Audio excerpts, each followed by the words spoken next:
Hello everyone, let's start with one question which is related to meter bridge. So in this video I will be covering question related to meter bridge only. So this is the question here. It says in a meter bridge the gaps are closed by two resistances P and Q and the balance point is at 40 centimeter. You can see this is the balance point of this figure. When Q is shunted by a resistance of 10 ohm, तो यहाँ पे इन्होंने क्या किया, Q को shunt किया हुआ है by a resistance of 10 ohm. Then the balance point shifts to 50 centimeter. तो balance point में change आया. Find the value of P and Q. So we have to find the value of P and Q according to these given conditions.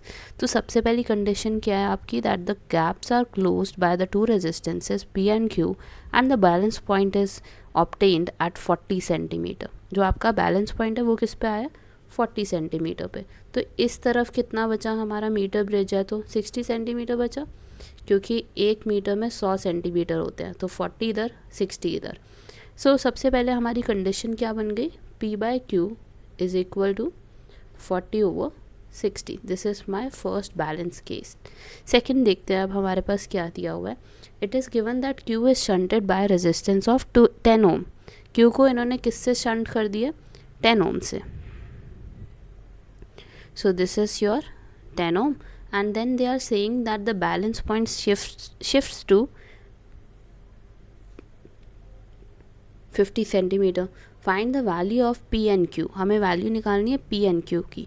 तो अगर आप ध्यान से देखो तो आपके पास यहाँ पे कौन सा पॉइंट दिया हुआ है कि Q शंट कर दिया गया बाय रेजिस्टेंस ऑफ 10 ओम. तो ये बात समझ आती है. तो इससे क्या समझ आता है आपको, if Q is shunted that means it is 10Q on the right hand side, 10Q and 10 plus Q. अब सबसे पहले बात ध्यान से देखो तो हमें पता है कि बैलेंसिंग लेंथ जो है हमारी वो इक्वल है. तो इसका मतलब क्या हुआ, ये वाली वैल्यू किसके इक्वल होगी, P के.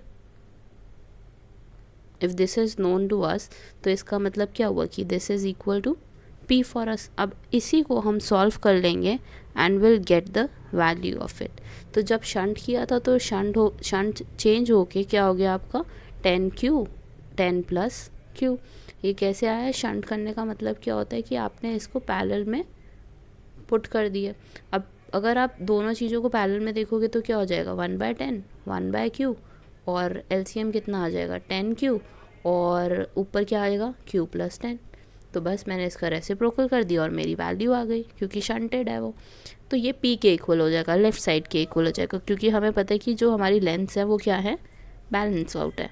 अब इसके बाद आपने क्या करना है, P की वैल्यू निकालनी है. सो यू कैन सी कि हमारे पास दो इक्वेशंस हैं, एक तो ये वाली और दूसरी ये वाली. Second equation is this. तो अब हम क्या ट्राई करेंगे कि हम इन दोनों को एक ही जैसी फॉर्म में लेकर आएँ. तो क्या हम ये कर सकते हैं कि यहाँ से Q को लेफ़्ट साइड ले जाते हैं. So yes we can do it. Q हटाया यहाँ से और उसको डिवाइड कर दिया राइट हैंड साइड पे. अब देखो इन दोनों को आप कंपेयर कर सकते हो, फर्स्ट इक्वेशन और सेकंड इक्वेशन को कंपेयर कर सकते हो, क्योंकि लेफ़्ट साइड पे आपके पास क्या है, P by Q.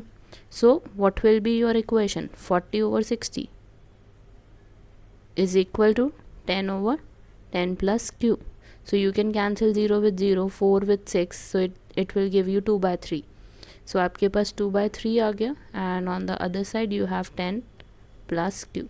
Now take reciprocal of it, then you can find the value of Q. So आपकी वैल्यू कितनी हो जाएगी, 2 in multiplication with 10 plus Q and 3 in multiplication with 10. So you will get 20 plus 2Q is equal to 30. So you can take 20 to the right hand side, so it will give you 30 minus 20 and 30 minus 20 is what, 10.